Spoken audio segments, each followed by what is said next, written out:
Mira wanted to disappear, Ariv wanted to escape, and together they believed death was the only door left open. What began as a quiet family connection slowly turned into a dangerous plan that would fool loved ones, deceive authorities, and leave an entire community mourning someone who was still alive. On a rain-soaked night, one life ended on paper while another secretly began, setting off a chain of lies that would remain buried for years, until a single mistake brought everything crashing back into the light. Myra's life looked calm and well-organized to anyone who observed it from the outside. She lived in a modest home on a quiet street where nothing unusual ever seemed to happen. Her days followed a predictable pattern, and she was known in the neighborhood as someone who kept to herself. People saw her as dependable and respectful, the kind of person who caused no trouble and asked for nothing. Her marriage appeared stable, built on routine rather than passion, and there were no public signs of conflict or drama. Inside that life, however, Mira felt slowly suffocating. She woke up every morning with a heavy sense of repetition, as if each day was a copy of the last. The future she once imagined for herself felt distant and unreachable. Over time, small disappointments piled up, turning into quiet resentment. She felt invisible in her own home, valued more for fulfilling expectations than for who she truly was. The emotional distance in her marriage grew, not through loud arguments, but through silence and neglect. Mira began spending more time alone with her thoughts, replaying moments where she believed her life had taken a wrong turn. She wondered how different things might have been if she had made braver choices earlier. Regret became a constant presence, shaping the way she viewed everything around her. She smiled in public and fulfilled her responsibilities, but inwardly she felt disconnected, as though she were living someone else's life. This inner conflict slowly changed her mindset. What once felt like mild dissatisfaction began to feel unbearable. She no longer wanted small improvements or temporary relief. She wanted an entirely new beginning, one that required leaving everything behind. Without telling anyone, she started imagining what it would be like if she could simply disappear. The thought frightened her at first, but also gave her a strange sense of comfort. For the first time in years, the idea of escape felt possible. Myra's connection with Ariv developed quietly and without drawing attention. Family gatherings were the only places where they crossed paths, and at first, their interactions were brief and harmless. Ariv lived in another state and visited only on special occasions, which made him feel distant from the everyday family dynamics. He carried himself with confidence and seemed untouched by the frustrations that weighed on Mira. To her, he represented a life that had moved forward while hers remained stuck. Over time, these small encounters became more meaningful. They shared moments away from crowded rooms, exchanging thoughts about work, responsibilities, and the pressure of living up to expectations. Mira noticed how easily Ariv spoke about dissatisfaction, something she had never dared to admit openly. His honesty made her feel understood in a way she had not experienced before. What began as casual familiarity slowly turned into emotional reliance. As months passed, their connection extended beyond family events. Messages were exchanged carefully, always mindful of timing and privacy. The distance between their states created a sense of safety, making the relationship feel less real and more controllable. Mira found herself looking forward to these interactions more than anything else in her routine. Ariv, too, seemed eager to escape the life he had built but no longer valued. The fact that Ariv was her cousin's husband added a dangerous edge to their bond. That risk intensified their feelings, turning secrecy into excitement. Each step deeper into the connection made it harder to turn back. They began to imagine possibilities that crossed moral lines they once believed were firm. The idea of starting over, free from judgment and obligation, started to feel realistic. Slowly, their conversations shifted from shared frustration to shared planning. They spoke about distance, new identities, and place. The idea of disappearing began as a vague thought, something Mira pushed aside whenever it felt too extreme. Yet the more she examined her life, the more that thought returned with greater clarity. She started paying attention to news reports about missing people and tragic accidents, noticing how quickly public interest faded once there were no clear answers. Stories of unresolved cases lingered briefly and then slipped quietly into the background. To Mira, this pattern revealed a disturbing truth about how easily a person could vanish. She began researching in private, using shared computers only when necessary, and avoiding anything that might leave a clear trail.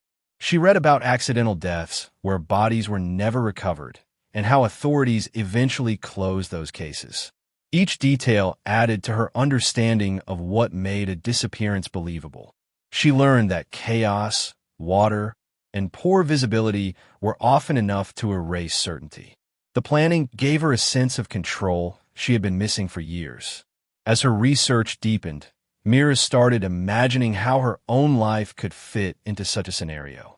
She evaluated her routines, the places she visited, and the habits people expected from her. Every predictable pattern felt like a weakness that needed to be broken. She considered what personal items would be left behind and what should disappear with her. Even small details began to matter, because she understood that mistakes would raise questions. Arav became an essential part of the plan, though his role remained limited at first. From another state, he focused on practical matters, saving money, identifying safe locations, and thinking about how to stay unnoticed. They agreed that emotional decisions could not interfere with preparation. Everything had to appear sudden and unplanned. What once seemed impossible slowly turned into a structured idea. Mira no longer viewed disappearance as running away. The night chosen for Myra's disappearance was not random. She waited for weather that would work in her favor, knowing that confusion and poor visibility would reduce certainty. Heavy rain fell steadily, and the roads were nearly empty. Every detail had been rehearsed in her mind countless times, leaving little room for hesitation. She drove toward the river with a calm she had never felt before, aware that once she stepped out of the car, there would be no turning back. The vehicle was positioned carefully near the edge, angled in a way that suggested loss of control. Mira scattered a few personal belongings around the area to support the story of a sudden accident. The sound of rain masked every movement, erasing any chance that someone nearby might notice her actions. After locking the scene in place, she left the area quietly, following a path that had been planned well in advance. By morning, the discovery of the car triggered immediate alarm. Emergency services arrived quickly, focusing on the river's powerful current and dangerous depth. Search teams worked along the banks, but the conditions made recovery nearly impossible. The water was cold, fast, and unforgiving, offering a believable explanation for the absence of a body. Authorities documented the scene and gathered statements, finding nothing that directly contradicted the assumption of an accidental death. News of the incident spread through the community with speed and shock. Myra's family was informed, and grief set in almost instantly. Vigils were held, and messages of sympathy flooded in from friends and neighbors. The idea that she had been taken by the river felt final and cruel, leaving no room for hope or doubt. After several days, the search was officially scaled back. With no evidence suggesting foul play, the case was closed as a tragic accident. The rain, the river, and the scattered belongings had done their job. To the world, Mira was gone, claimed by circumstances no one believed. Far from the town that believed she was dead, Mira began her new life with careful restraint. She arrived in a small, unfamiliar place where no one knew her name or her past. Every step she took felt cautious, as if the ground itself could expose her secret. She avoided attention, choosing simple clothing and keeping her movements limited. The goal was not comfort, but invisibility, at least until time buried memory. The identity she used was minimal, built only on what was necessary to survive. She avoided anything that required deep verification and accepted work that paid in cash. Her days were quiet and controlled, focused on routine rather than connection. She stayed away from social gatherings and never shared personal stories. Each night, She reminded herself that a single mistake could undo everything she had sacrificed. Ariv joined her later, arriving separately to avoid suspicion. Their reunion was cautious rather than celebratory. They understood that being together openly could draw attention. Living arrangements were kept simple, and contact with others was limited. Even in private, they spoke less about the past and more about maintaining their cover. Trust existed, but fear shaped every decision. Despite the tension, Mira felt a strange sense of relief. The weight of expectations and old obligations was gone. She was no longer defined by her former role or the life she had left behind. The silence that once felt suffocating now felt protective. She believed that distance and time were allies, slowly erasing any trace of who she had been. As months passed, confidence grew. No news reports resurfaced, and no questions reached them. Mira began to believe the worst was over. She adjusted her appearance slightly and allowed herself small freedoms, like walking openly during the day or visiting familiar places. The illusion of safety settled in, convincing her that the river had successfully buried her past and that this new life. The sense of safety Mira felt did not disappear all at once. It faded slowly, replaced by small moments of unease that were easy to ignore at first. The first problem did not come from her past, but from Ariv's. His sudden withdrawal from his former life created unanswered questions. Family members noticed his absence, and concern quietly turned into suspicion. What was meant to be a clean break began to look, from the outside, like an unexplained escape. At the same time, Mira made decisions that chipped away at the careful boundaries she had set. Daily survival required paperwork, identification, and occasional interaction with systems designed to track people. During a routine visit for basic medical care, inconsistencies appeared in her information. Nothing alarming on its own, but enough to stand out to someone trained to notice details. A name that did not fully match, a date that felt improvised, and a nervous attempt to avoid follow-up questions created a silent red flag. Unrelated events began to connect in unexpected ways. Ara's financial behavior before Myra's disappearance drew attention during a separate inquiry into his personal affairs. Old records were reviewed, revealing patterns that no longer looked harmless. Transfers of money, sudden travel, and gaps in communication formed a timeline that felt incomplete. Investigators, trained to trust patterns over explanations, started asking questions that had never been asked before. Back in Myra's original town, a routine review of closed cases brought her file back into quiet discussion. Advances in record-keeping made it easier to cross-check information across states. A single image from a distant security camera, overlooked at first, was re-examined with fresh perspective. It showed a woman who looked too familiar to dismiss. What had once been a perfect illusion began to fracture under scrutiny. Mira sensed the shift before she understood it. The investigation gained momentum without any public announcement. Authorities understood that a quiet approach would reveal more than sudden confrontation.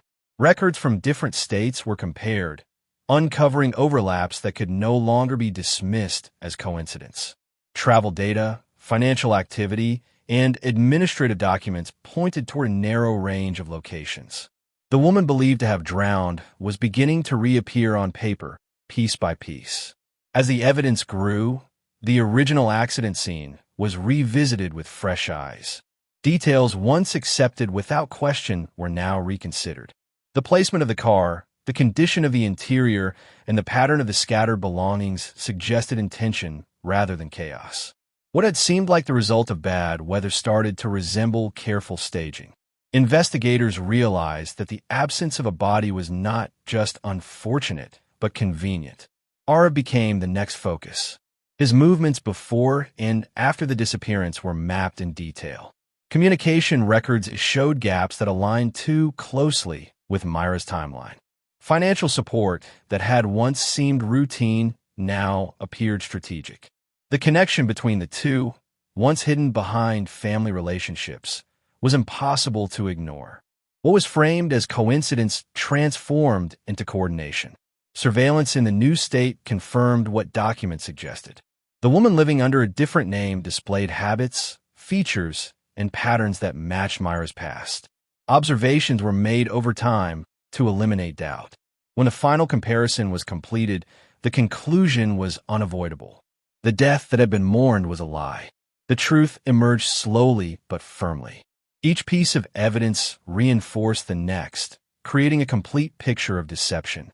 The plan had relied on distance and time, but it failed to account for systems designed to remember. By the time authorities were ready to act, the case was no longer about a tragic accident. The arrest happened without drama, ending years of careful avoidance in a single moment.